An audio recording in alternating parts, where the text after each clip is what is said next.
মানুষের জীবনে কিন্তু সবসময় ভালো দিন যায় না। আজকে আপনার ভালো দিন যাবে, কালকে অন্য মানুষের ভালো দিন যাবে। তবে সবসময় আল্লাহর উপরে ভরসা করে চলতে হবে। কারোর উপরে নির্ভর না হয়ে, কারোর উপরে বিশ্বাস না করে শুধু একমাত্র আপনি আল্লাহর উপর ভরসা করে যদি দিনটা কাটিয়ে দেন, দেখবেন একটা সময় আপনার দিনটা অনেক সুন্দরভাবে চলে যাবে। আমার শৈশব কিন্তু কাটছে এই মাটির ঘরে শুয়ে। আমি কিন্তু মাটির ঘরে শুয়েই কিন্তু বড় হয়েছি। মাটির দেওয়াল আর উপরে ছিল বিচলির ছাউনি। এই ঘরে শুয়েই কিন্তু সারাটা জীবন পার করে দিতে পারি। এতটা শান্তি লাগে এই ঘরে ঘুমাইলে। শান্তি আপনার 5 তারকা কোনো হোটেলেও নাই। মাটির ঘরে যতটা শান্তি, এটা হচ্ছে আমাদের মাটির রান্নাঘর। এখানে এত সুন্দর সুন্দরভাবে জিনিসপত্র রাখছে আমার বর্মা। এখানে কি নাই? 5 স্টার হোটেলে আপনারা যেটা পাবেন তার থেকে ভালো ভালো জিনিস কিন্তু আপনারা এখানে পাবেন। এবং এই রান্নাঘরে যে এত মজার মজার খাবার রান্না করে আমার বর্মা, আপনারা যদি একবার খান আপনারা প্রেমে পড়ে যাবেন আমার বর্মার হাতের রান্না। আপনাদেরকে দেখাচ্ছিলাম যে আমার ছোটবেলাটা কিভাবে কাটিয়েছি। তো আপনাদেরকে আবারও বলি, কিন্তু কোনো বড় লোকের সন্তানও না, আর বড় লোকই ভাবেও মানুষ হয়নি। তবে আল্লাহ ঠিকই দিন ফিরাই দিয়েছে। একটা সময় এতটা কষ্ট পেয়েছি এবং আল্লাহকে সবসময় বলতাম, আল্লাহ আপনি যেটা করবেন সেটা সব সময় ভালোর জন্য করবেন। ভালো হলেও আপনি আলহামদুলিল্লাহ, খারাপ হলেও আপনি আলহামদুলিল্লাহ। কথা বলতে বলতে তো আপনাদের সালাম দিতে ভুলে গেছি। আসসালামু আলাইকুম সবাইকে।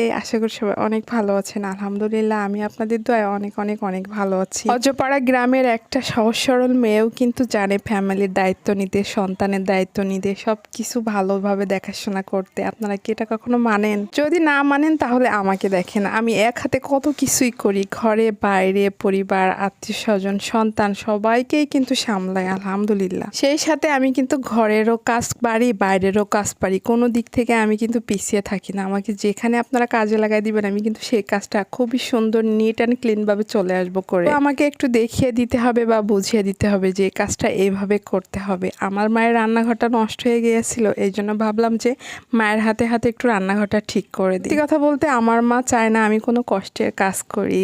তবে আমি তো আর মায়ের কষ্ট দেখতে পাই না, তাই না? মায়ের হাতে হাতে আমিও চাচ্ছিলাম মায়ের রান্নাঘরটা একটু ঠিক করে দিতে। আর যেই বলা সেই কাজ, মায়ের সাথে সাথে রান্নাঘর ঠিক করার কাজে নেমে গিয়েছি। আর দেখেন এই মাটিগুলো কিন্তু খুবই নরম ছিল, আর মাটি কাদা করতে করতে আমি নিজেও কাদা মাখতেছি। হায় রে কপাল! এলাকায় কি এখনো মাটির ঘর আছে, মাটির রান্নাঘর আছে? আমাদের এলাকায় কিন্তু তেমন একটা নাই, তবে আমাদের আছে। আমরা ছোটবেলায় মাটির ঘরে শুয়ে মানুষ হয়েছি। যখন বৃষ্টি আসতো না, মা সারাটা ঘর পাতিল কড়াই এগুলো বিছিয়ে রাখতো। যখন যেখান থেকে ফুটো ছিল চালের, সেখান থেকে বৃষ্টি হতো। বৃষ্টি পড়লে আর মা সেই ফুটো সোজাসুজি রেখে দিত যাতে বৃষ্টির পানি আমাদের গায়ে না লেগে ওখানে লাগে। কিন্তু যেখানেই ঘুমাইতাম না